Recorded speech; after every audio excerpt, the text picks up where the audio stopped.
والصلاة على النبي وصحابه والسلام على أبي حنيفة رحمه الله। ঢাকার মিরপুরে মেয়েদের এই কওমি মাদ্রাসাটি প্রতিষ্ঠিত হয়েছে 2013 সালে। শুরুতে 35 জন ছাত্রী থাকলেও 5 বছরের ব্যবধানে এখানে ছাত্রী সংখ্যা এখন প্রায় 300। আমাদের মহিলা মাদ্রাসা, মানে আমাদের বেশিরভাগ শিক্ষিকা আছে মানে মহিলা, যেহেতু আমরা তিনজন পুরুষ টিচার আছি। আমরা এখানে ওই পর্দার আড়ালে যেভাবে দেখতেছেন এভাবে ক্লাস করে, ওই পাশে থাকে। হ্যাঁ, এবং ওখানে আমাদের একজন মহিলা টিচার থাকে আমরা যখন ক্লাস করাই। এখানেই পড়াশোনা করছেন শিফা আক্তার। 5ম শ্রেণী পর্যন্ত স্কুলে পড়ার পর মাদ্রাসায় ভর্তি হয়েছেন তিনি। আমার আব্বু আগে স্কুল টিচার ছিলেন, তারপর আস্তে আস্তে ইসলামের দিকে ধাবিত হয়ে মাদ্রাসা শিক্ষকতা করেন। তারপর ওইখান থেকে আমার আব্বু চাইতেছেন যে আমি মাদ্রাসায় পড়বো, আর আমারও ইচ্ছা ছিল মাদ্রাসায় পড়ার, এই জন্য আমি মাদ্রাসায় আসি। এসব মাদ্রাসায় শিক্ষার্থীর মধ্যে একটি বড় অংশ বিনা খরচে পড়াশোনা করছেন। অনেক মাদ্রাসা আছে যেখানে নির্ধারিত কোনো বেতন নেই। শিক্ষার্থীদের আর্থিক সচ্ছলতার উপর নির্ভর করে বেতন নেওয়া হয়। ঢাকার অন্যতম একটি বড় কওমি মাদ্রাসা জামিয়া হুসাইনিয়া ইসলামিয়া আরজাবাদের অধ্যক্ষ জানালেন সে কথা। আমাদের 3 ভাগের 2 ভাগ আমাদের যে ছাত্র সংখ্যা আছে তার 2 ভাগ হলো দরিদ্র ফ্যামিলির ছেলেপেলে, পরিবারের ছেলে।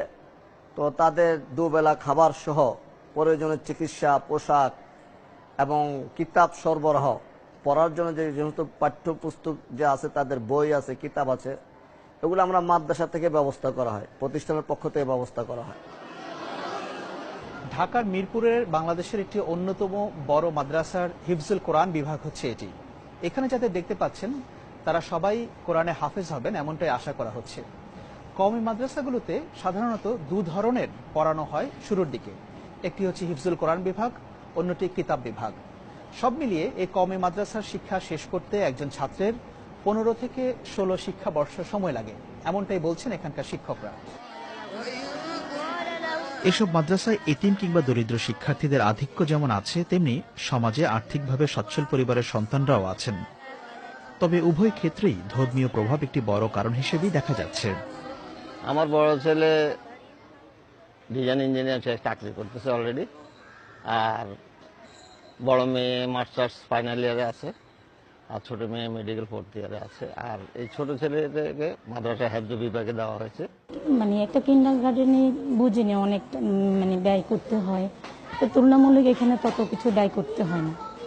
তো মুসলিম হিসাবে আমি আমার বাচ্চাকে এমন শিক্ষায় দিতে হবে যে শিক্ষায় তার ঈমান, আকীদা এবং তার দুনিয়াবী জিন্দেগিটা কোরআন এবং সুন্নাহের আলোকে হয়।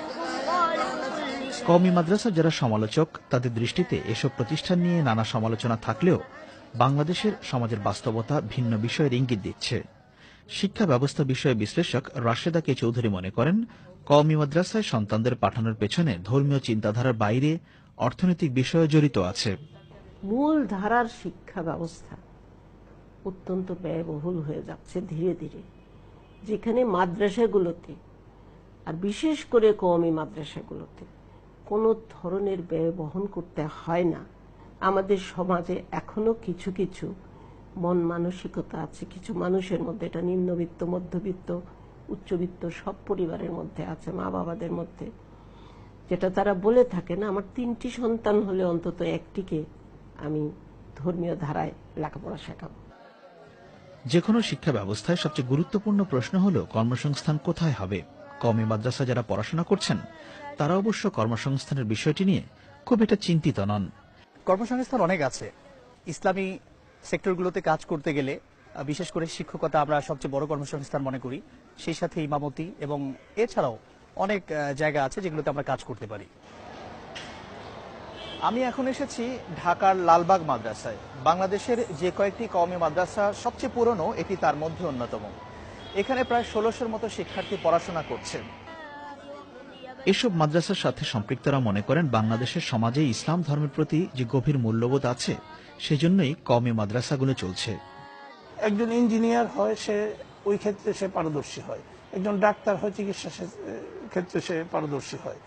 একইভাবে আমাদের ছেলেরা দ্বীনের ব্যাপারে বিশেষজ্ঞ হচ্ছে, কোরআনের ব্যাপারে বিশেষজ্ঞ হচ্ছে, হাদিসের ব্যাপারে বিশেষজ্ঞ হচ্ছে। তবে প্রতিষ্ঠানগুলো কিভাবে চলছে এবং হাজার হাজার শিক্ষার্থীকে কিভাবে তারা বিনামূল্যে থাকা, খাওয়া সহ পড়াশোনার ব্যবস্থা করছে, সেটি নিয়ে অনেকের মনে নানা প্রশ্ন আছে। এসব মাদ্রাসার সাথে সংশ্লিষ্ট ব্যক্তিরা বলছেন, বাংলাদেশের সমাজের মানুষের আর্থিক সহায়তাই হচ্ছে এসব মাদ্রাসার একমাত্র ভিত্তি। যারা দরিদ্র শ্রেণীর অথবা এতিম পরিবার থেকে এসেছে, নিজে এতিম, তো এদের লেখাপড়া থাকা খাওয়ার খরচটা মাদ্রাসার পক্ষ থেকে যোগান দেওয়া হয়, আর মাদ্রাসায় যোগানটা আসে সমাজের মানুষের পক্ষ থেকে। এটা একটা বিস্ময়কর প্রশ্ন যে মানুষ কি এত অংশগ্রহণ করে? আসলে মানুষ এতই অংশগ্রহণ করে, কিন্তু 10 টাকা থেকে 10 লাখ টাকা পর্যন্ত, 10 টাকা থেকে 1 কোটি টাকা পর্যন্ত দেওয়ার মতো মানুষ এই সমাজে আছে। এবং ধার্মিক মুসলমান, জুমার নামাজের শরিক হয় এমন কোন মুসলমান বাংলাদেশে আপনি পাবেন না যে কওমি মাদ্রাসায় তার 10 টাকার অংশগ্রহণ নাই। কওমি মাদ্রাসার ছাত্র শিক্ষকরা মনে করেন, মুসলিম সংখ্যাগরিষ্ঠ বাংলাদেশে এসব মাদ্রাসার গুরুত্ব ভবিষ্যতে আরও বাড়বে। বাংলাদেশের সামাজিক বাস্তবতা সেটি নির্দেশ করছে বলে তাদের ধারণা। আকবর হোসেন, বিবিসি বাংলা, ঢাকা।